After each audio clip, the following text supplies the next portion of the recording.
Gujarat police circle सराय अलमगीर की मंशियात फरोशों और नाजायज असला बरदारों के खिलाफ कार्रवाइयां जारी। 5 मुलजमान गिरफ्तार। लाखों रुपए मालियत की 1 किलो से जायद हीरोइन, चर्स, शराब, पिस्टल 30 बोर और राइफल 12 बोर बरामद। डायरेक्टर अवामी न्यूज़ HD राजा तनवीर आफ्ताब की रिपोर्ट के मुताबिक आपको बताते चलें कि वज़ीर आला मुहतरम मरीम नवाज शरीफ की क्राइम फ्री पंजाब विजन के तहत DSP सराय अलमगीर सर्कल डॉक्टर मुमताज़ अहमद मकीन की ज़ेर निगरानी SHO थाना सदर सराय अलमगीर अहमद फराज तारड़ ने CCD टीम के हमरा कार्रवाई करते हुए मुलजम गज़न हुसैन को गिरफ्तार करके 1080 ग्राम हीरोइन बरामद कर ली। इसी तरह बोलानी खालिद महमूद ने अपनी पुलिस टीम के हमरा कार्रवाई करते हुए 2 मुलजमान को गिरफ्तार करके मुलजम इमरान से राइफल 12 बोर और मुलजम तारक से पिस्टल 30 बोर बरामद कर लिया।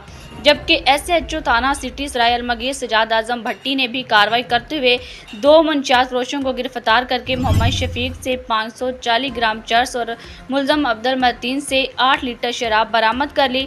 पुलिस ने गिरफ्तार मुलजमान के खिलाफ अलग अलग मुकदमा दर्ज करके मजीद तफ्तीश शुरू कर दी है।